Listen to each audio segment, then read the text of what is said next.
1854, Pelly Bay, in the frozen Canadian Arctic. Scottish explorer John Ray is questioning a group of local Inuit hunters. He's looking for clues about an expedition that vanished nearly a decade ago. The Inuit sell him a few items: a sextant, some silver cutlery, objects that clearly belong to the British Royal Navy. Then they tell him a story, a waking nightmare. Years earlier, they had met a group of about 30 white sailors. They were walking skeletons, with crazed eyes, dragging a long boat across the endless ice. But the most terrifying thing was the discovery of their camp and the pots on the fires, full of the gruesome remains of their companions. Those men were not savages. They were the proud officers and sailors of the British Empire. The crew of the most advanced and best-equipped scientific expedition in the world. How could they have sunk into such an abyss of despair? To find out, we must go back 9 years, to the moment the white hell swallowed them whole.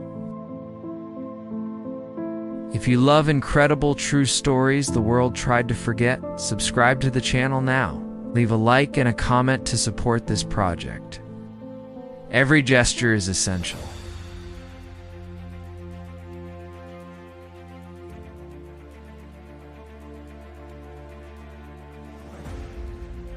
London, 1845.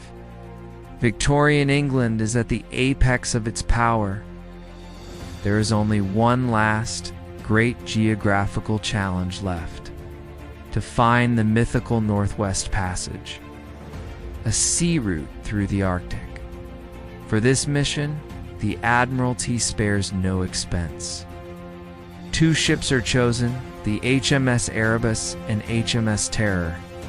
They are not just any ships. They are floating fortresses, reinforced with iron plates to resist the ice, and equipped with the latest technology: an auxiliary steam engine and an internal heating system.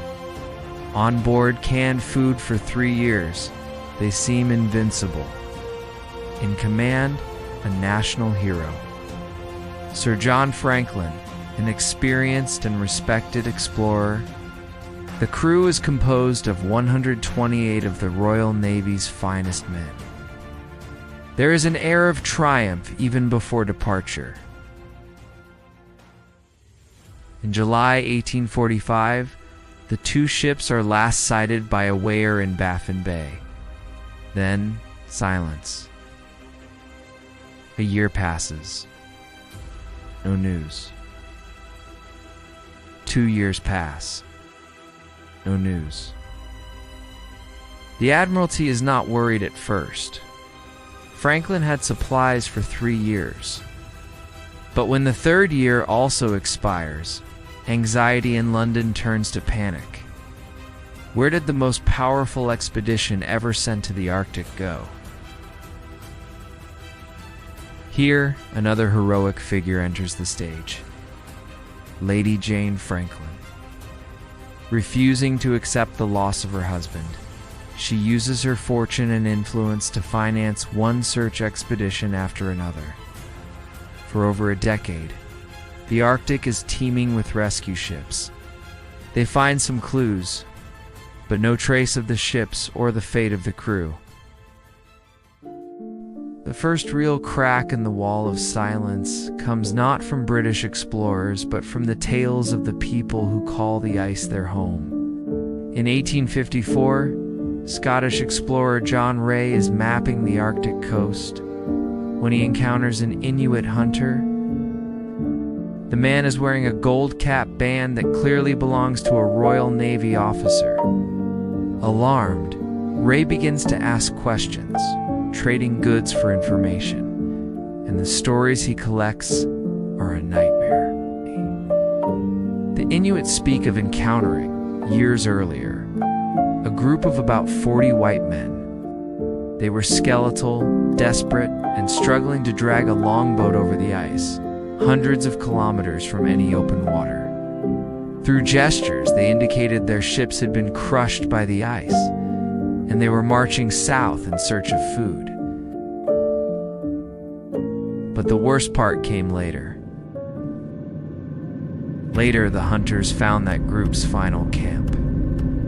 They found about 30 corpses. Some were buried, others left in the open, and still others inside an overturned tent. And the state of the bodies was unmistakable. Many had been horrifically mutilated. In the cooking pots, there were human remains. The bones had been cracked open to extract the marrow. The last unspeakable taboo had been broken. The heroes of the Royal Navy had resorted to cannibalism.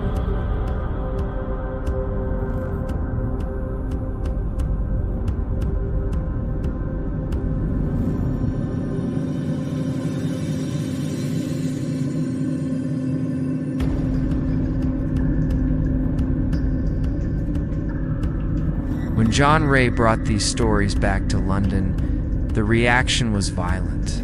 Puritanical and proud Victorian society refused to believe such a disgrace. Led by the writer Charles Dickens, the newspapers launched a smear campaign against Ray and the Inuit, calling them liars and savages. The truth was too inconvenient, too horrible to accept. While England debated, other evidence emerged from the ice. On Beechy Island, rescuers found an abandoned winter camp and 3 graves, perfectly preserved. But the most important discovery is made on King William Island, a stone cairn with a message inside. It is in official form. First part, dated May 1847, reads, "All well, Sir John Franklin, commanding the expedition." But in the margins of the paper, there is a second note, written a year later in April 1848, in a desperate hand. It tells that the ships have been trapped in the ice for almost 2 years. Sir John Franklin is dead. 24 men are already deceased. The 105 survivors have abandoned the ships and will attempt to march south. The analysis of the bodies found in later years would reveal other horrors. Very high levels of lead in the bones, possibly from the solder of their canned food, which may have slowly poisoned them, driving them to madness. And then, the undeniable signs of cannibalism. For over 160 years, the biggest mystery remains. Where did the ships end up? The answer only arrives in our century. In 2014, after years of searching with advanced technology, a Canadian team locates the wreck of the HMS Erebus. 2 years later, in 2016, the HMS Terror is also found. The images are incredible. The ships are almost perfectly preserved, resting on the seabed like time capsules. Inside the Terror, researchers have found plates still stacked, scientific instruments on their shelves, intact cabins. It seems it was abandoned in an orderly fashion. But then why did the sailors meet such a horrible death on land? The discovery of the ships answered one question, but it opened 100 more. The pride of an empire, the most advanced technology, 129 brave men, swallowed by the ice. The story of the Franklin expedition is a terrifying warning about the fragility of man against the power of nature, and about the dark decisions we make when hope dies. If you love incredible true stories the world tried to forget, subscribe to the channel now. Leave a like and a comment to support this project. Every gesture is essential.